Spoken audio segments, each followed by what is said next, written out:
ಎಲ್ಲರಿಗೂ ನಮಸ್ಕಾರ. ಮಿತಾಸ್ kitchen and life ಸ್ಟೈಲ್ಗೆ ಸ್ವಾಗತ. ಸ್ನೇಹಿತರೆ, ಇವತ್ತು ನಾನು ನಿಮಗೋಸ್ಕರ ಒಂದು ಹೆಲ್ದಿಯಾದ ಬ್ರೇಕ್ಫಾಸ್ಟ್ ರೆಸಿಪಿ ಅಂತ ತಂದಿದ್ದೇನೆ. ಹಾಗಾದರೆ ಬನ್ನಿ ಆ ಮಿತಾಸ್ ಕಿಚನ್ಗೆ ಹೋಗುವ, ರೆಸಿಪಿ ನೋಡಿಕೊಂಡು ಬರುವ. ಇಲ್ಲಿ ನಾನು 1 ಕಪ್ಪಿನಷ್ಟು ರಾಗಿ ಹಿಟ್ಟನ್ನು ತಗೊಂಡಿದ್ದೇನೆ. ಇದಕ್ಕೆ ಹಾಕಿಕೊಳ್ಳುವ ಬೌಲಿಗೆ. ಈಗ 1 ಟೀ ಸ್ಪೂನ್ನಷ್ಟು ತುಪ್ಪವನ್ನು ಕೂಡ ಹಾಕಿಕೊಳ್ಳುವ. 1 ಟೀ ಸ್ಪೂನ್ನಷ್ಟು ತುಪ್ಪ, ಅದಕ್ಕೀಗ ಅರ್ಧ ಟೀ ಸ್ಪೂನ್ನಷ್ಟು ಉಪ್ಪನ್ನು ಕೂಡ ಹಾಕ್ತಾ ಇದ್ದೇನೆ. ಒಮ್ಮೆ ಚೆನ್ನಾಗಿ ಮಿಕ್ಸ್ ಮಾಡುವ. ಎಲ್ಲ ಕೂಡ ಒಂದಕ್ಕೊಂದು ಬೆರೆಯುವ ಹಾಗೆ ಚೆನ್ನಾಗಿ ಮಿಕ್ಸ್ ಮಾಡುವ. ಇವಾಗ ಇದಕ್ಕೆ ಕುದಿಯುವ ನೀರನ್ನು ಸೇರಿಸಿಕೊಳ್ಳುವ. ಒಂದು ಸ್ವಲ್ಪ ಸ್ವಲ್ಪವೇ ಹಾಕಿಕೊಂಡು ಕಲಸಿಕೊಂಡ್ರೆ ಆಯಿತು. ಒಮ್ಮೆಗೆ ಹಾಕೋದು ಬೇಡ. ಫಸ್ಟಿಗೆ ಸ್ಪೂನಿಂದ ಕಲಸುವ. ಆನಂತರ ಸ್ವಲ್ಪ ತಣ್ಣಗಾದ ನಂತರ ಕೈ ಹಾಕಿ ಕಲಸಿಕೊಂಡ್ರೆ ಆಯಿತು. ಇದಕ್ಕೆ ನೀರು ಸಾಕಾಗೋದಿಲ್ಲ, ಇನ್ನೊಂದು ಸ್ವಲ್ಪ ಹಾಕಿಕೊಳ್ಳುವ.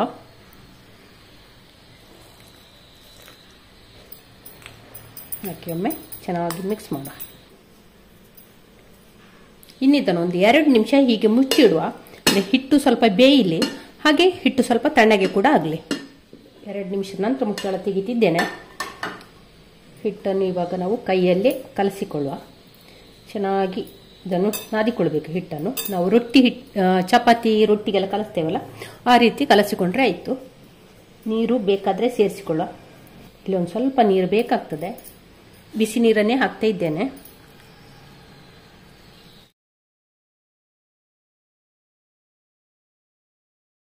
ನೋಡಿ, ಹಿಟ್ಟನ್ನೆಲ್ಲ ಕಲಸಿಕೊಂಡಾಯಿತು.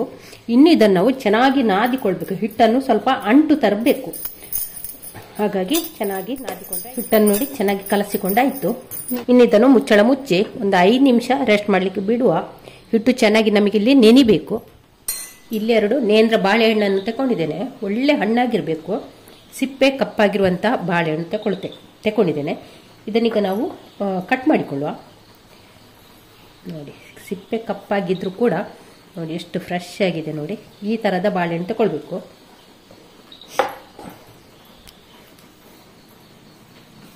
ನೋಡಿ, 2 ಕೂಡ ಚೆನ್ನಾಗಿದೆ. ಈಗ ಇದನ್ನು ಚಿಕ್ಕದಾಗಿ ಕಟ್ ಮಾಡಿಕೊಳ್ಳುವ. ಒಂದು ಬಾಳೆಹಣ್ಣು 4 ಭಾಗ ಮಾಡಿ ತುಂಬ ತೆಳ್ಳಗೆ ಕಟ್ ಮಾಡಿಕೊಂಡ್ರೆ ಬಾಳೆಹಣ್ಣನ್ನೆಲ್ಲ ಕಟ್ ಮಾಡಿಕೊಂಡಾಯಿತು. ಇನ್ನು ಇದನ್ನು ನಾವು ಒಂದು ಕಡಾಯಿಯನ್ನು ಸ್ಟವ್ ಮೇಲೆ ಕಾಯಲಿಕ್ಕೆ ಇಟ್ಟಿದ್ದೇನೆ. ಅದಕ್ಕೀಗ ಒಂದು 2 ಟೀ ಸ್ಪೂನ್ ಅಷ್ಟು ತುಪ್ಪವನ್ನು ಹಾಕಿಕೊಳ್ಳುವ. ಈಗ ಇದಕ್ಕೆ ಮೊದಲಿಗೆ ಗೇರು ಬೀಜವನ್ನು ಹೀಗೆ ಚಿಕ್ಕದಾಗಿ ತುಂಡು ಮಾಡಿ ಇಟ್ಟುಕೊಂಡಿದ್ದೇನೆ. ಹೀಗೆ ಈಗ ಅದನ್ನು ಈ ತುಪ್ಪಕ್ಕೆ ಹಾಕಿ ಫ್ರೈ ಮಾಡಿಕೊಳ್ಬೇಕು. ಗೇರು ಬೀಜಲ್ಲಿ ಸ್ವಲ್ಪ ಫ್ರೈ ಆಗುವಾಗ ಒಣ ದ್ರಾಕ್ಷಿಯನ್ನು ಕೂಡ ಹಾಕ್ತಾ ಇದ್ದೇನೆ.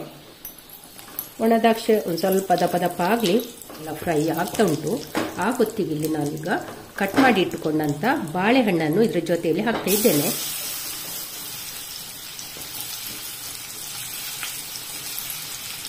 ಹಾಕಿ ಒಮ್ಮೆ ಚೆನ್ನಾಗಿ ಇದನ್ನು ಫ್ರೈ ಮಾಡಬೇಕು. ಬಾಳೆಹಣ್ಣು ಸಾಫ್ಟ್ ಆಗಬೇಕು. ಆ ರೀತಿ ನಾವಿಲ್ಲಿ ಇದನ್ನು ಬಾಳೆಹಣ್ಣು ನೋಡಿ ಸಾಫ್ಟ್ ಆಗ್ತಾ ಬಂತು. ಪೂರ್ತಿ ಸಾಫ್ಟ್ ಆಗಲಿಲ್ಲ, ಸ್ವಲ್ಪ ಸಾಫ್ಟ್ ಆಗಿದೆ. ಹಾಗೆ ಹಸಿ ವಾಸನೆ ಕೂಡ ಹೋಗಿದೆ.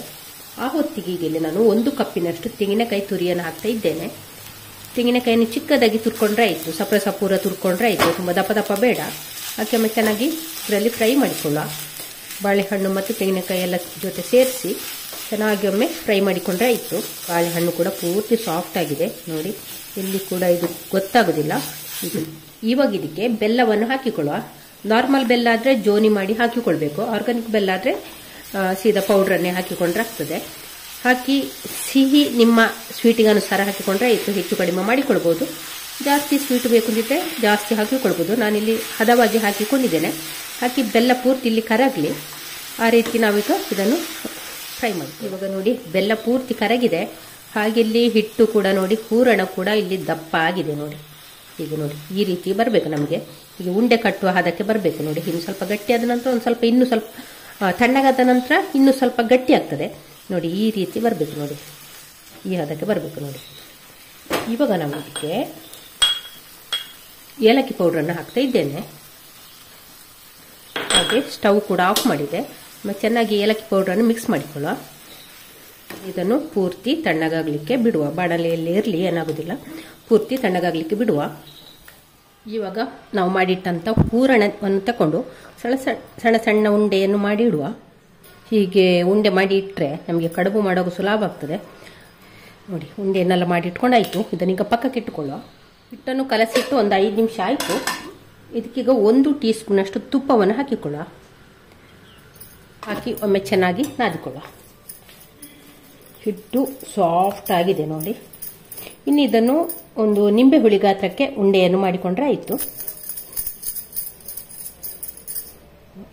ನೋಡಿ ಹಿಟ್ಟನ್ನೆಲ್ಲ ಉಂಡೆ ಮಾಡಿ ಇಟ್ಕೊಂಡಾಯಿತು.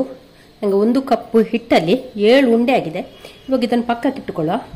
ಒಂದು ಪ್ಲಾಸ್ಟಿಕ್ ಶೀಟ್ ತಗೊಂಡಿದ್ದೇನೆ. ಪ್ಲಾಸ್ಟಿಕ್ ಶೀಟ್ ಆಗ್ತದೆ, ಬಾಳೆ ಎಲೆ ಕೂಡ ಆಗ್ತದೆ. ಇದಕ್ಕೆ ಸ್ವಲ್ಪ ಎಣ್ಣೆ ಅಥವಾ ತುಪ್ಪವನ್ನು ಸವರಿಕೊಳ್ಳುವ. ಉಂಡೆಯನ್ನು ಇದರಲ್ಲಿಟ್ಟು ಸ್ವಲ್ಪ ಹೀಗೆ ಒತ್ತಿಕೊಂಡ್ರೆ ಆಗ್ತದೆ. ಕೈಯಲ್ಲಿ ಕೂಡ ಮಾಡ್ಬೋದು. ಹೀಗೆ ತೆಳ್ಳಗೆ ಮಾಡಿಕೊಂಡ್ರೆ ಆಯಿತು. ಸ್ವಲ್ಪ ಹೀಗೆ ತೆಳ್ಳಗೆ ಮಾಡಿಕೊಂಡ ನಂತರ ಒಂದು ಮುಟ್ಲಿಕ್ಕೆ ಒಂದು ಇಟ್ಟರೆ ಆಯಿತು. ಉಂಡೆ ಹೂರಣವನ್ನು ಇಟ್ಟು ಫುಲ್ಲು ಈಗ ಅಂಟಿಸ್ಕೊಂಡು ಬಂದರೆ ಆಯಿತು.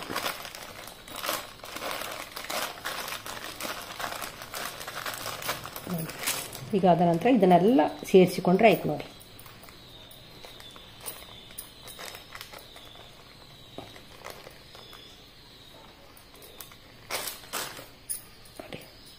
ಸೇರಿಸಿದ ನಂತರ ಚೆನ್ನಾಗಿ ಉಂಡೆ ಮಾಡಿದರೆ ಆಯಿತು. ಹಾಗೆ ಉಂಡೆ ಮಾಡಿಕೊಂಡ್ರೆ ಆಯಿತು.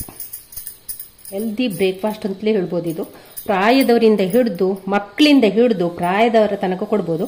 ರಾಗಿ ಕೂಡ ಶುಗರಿಗೆಲ್ಲ ತುಂಬಾ ಒಳ್ಳೆಯದು. ಹಾಗೆ ಇದರಲ್ಲಿ ನೇಂದ್ರ ಬಾಳೆಹಣ್ಣು ಹಾಕಿದ್ದೇನೆ, ತುಪ್ಪ ಹಾಕಿದ್ದೇನೆ, ಗೇರು ಬೀಜ ಉಂಟು, ಒಣ ದ್ರಾಕ್ಷಿ ಉಂಟು, ತೆಂಗಿನಕಾಯಿ ಉಂಟು. ಎಲ್ಲ ಕೂಡ ಕ್ಯಾಲ್ಸಿಯಂ ಭರಿತವಾದ ಒಂದು ಲಡ್ಡು ಅಂತಲೇ ಹೇಳ್ಬೋದು. ಇದನ್ನು ಬ್ರೇಕ್ಫಾಸ್ಟಿಗೆ ಮಾಡ್ಬೋದು, ಇಲ್ಲ ರಾತ್ರಿ ಊಟಕ್ಕೂ ಕೂಡ ಇದನ್ನು ತಗೊಳ್ಬೋದು. ಶುಗರ್ ಪೇಷಂಟಿಗೆಲ್ಲ ಬೆಲ್ಲ ಹಾಕಿದ ಕಾರಣ ಏನು ತೊಂದರೆ ಇಲ್ಲ. ಹಾಗೆ ಒಳ್ಳೆ ಕ್ಯಾಲ್ಸಿಯಂ ಕೂಡ ಉಂಟಿದ್ರದೆ ಕ್ಯಾಲ್ಸಿಯಂ ಲಡ್ಡು ಅಂತಲೇ ಹೇಳ್ಬೋದು. ನೋಡಿ ಚೆನ್ನಾಗಿ ಈ ರೀತಿ ಎಲ್ಲವನ್ನು ಕೂಡ ಮಾಡಿ ಇಟ್ಟುಕೊಳ್ಳುವ. ಫಸ್ಟಿಗೆ ಉಂಡೆಯನ್ನೆಲ್ಲ ಈ ರೀತಿ ಮಾಡಿ ಇಟ್ಕೊಂಡಿದ್ದೇನೆ.